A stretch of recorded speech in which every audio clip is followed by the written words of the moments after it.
Ministers, leaders and those who are in power, it's time to hear what they're doing or not doing for the Pacific disabled community like us. Sorry, like Will.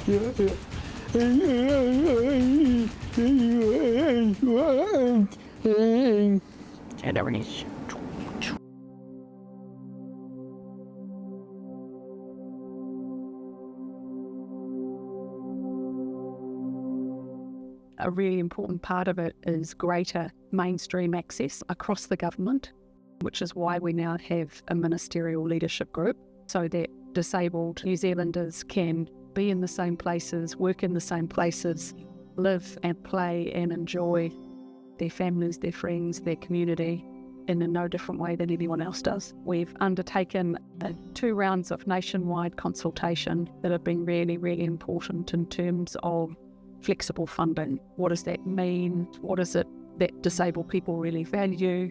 And what do their families value? What do their carers value? And we can and must do better. Making sure that the places and the spaces that we have are accessible to our disabled community. I attended a Auckland Emergency Management event last month. One of the things that we discussed in that forum is that there was a weakness in that framework that didn't address the needs of our disabled community. So that's something that I would continue to push for, is to ensure that our disabled community is also addressed in that framework. So it's not us thinking and telling that this is what works for that community. It's about working with the disabled community to ensure that it's representative of them.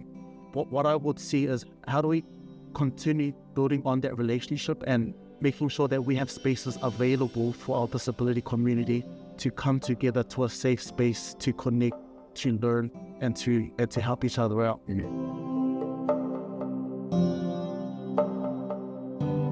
It started under a national government with Tariana Turia taking the lead. It was supported by a Labour government. We invested money to start rolling it out beyond the centres where it had been piloted, and now that's been stopped. It's an important program because it ensures disabled people get choice on what they spend money on for themselves. Otherwise, what ends up happening is you have the system telling particular disabled people, well, this is your disability, and so therefore this is what support you need, and so we will pay for this.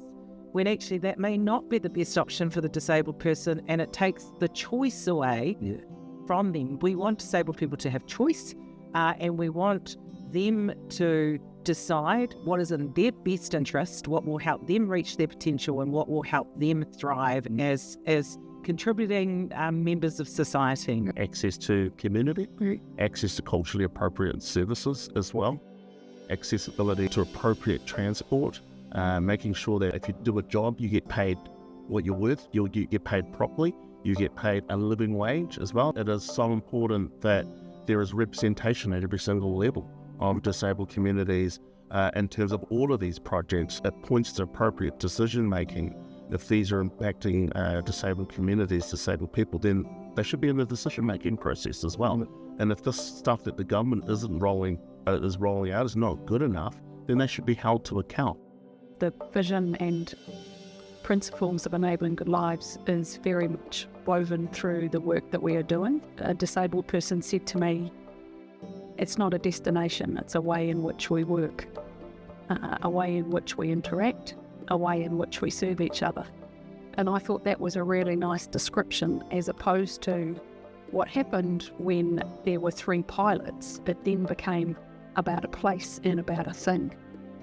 It's about how do we ensure that disabled people have more choice, have more control.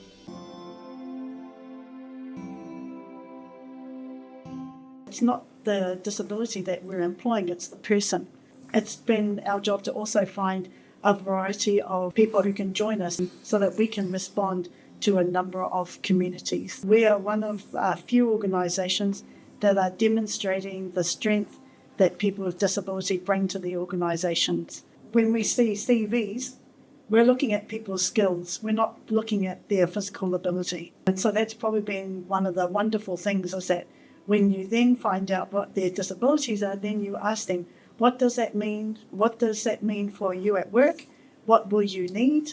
What will we need to be aware of in terms of you joining the workforce? The question is for other employers to ask people, what do they need in order for them to succeed at work? A big part for me is knowing that our Pacific communities, we have a long way to go for breaking down stigma and discrimination. The stories that were being told bore very little resemblance to our actual realities. It feels like being gaslit sometimes by the media, because I know so many amazing, hilarious, crack up, salty, disabled people, and yet you turn on the news and it's all like, oh, I feel sorry for them, oh, I'm so sorry, oh, how terrible.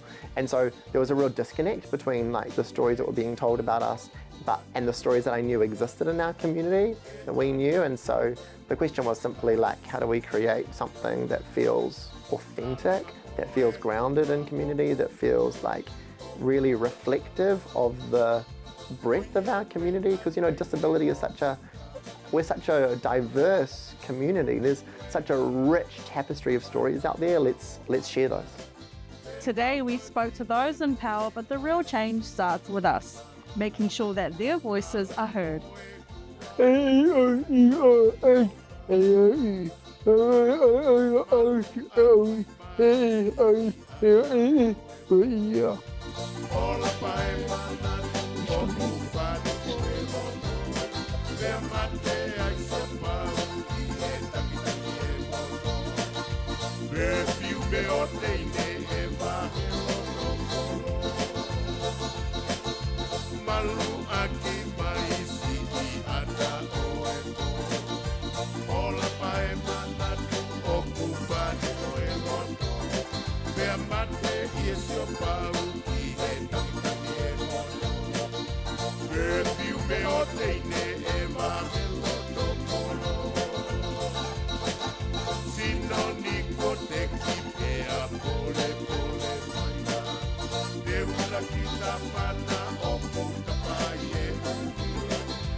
Au ai whangata putu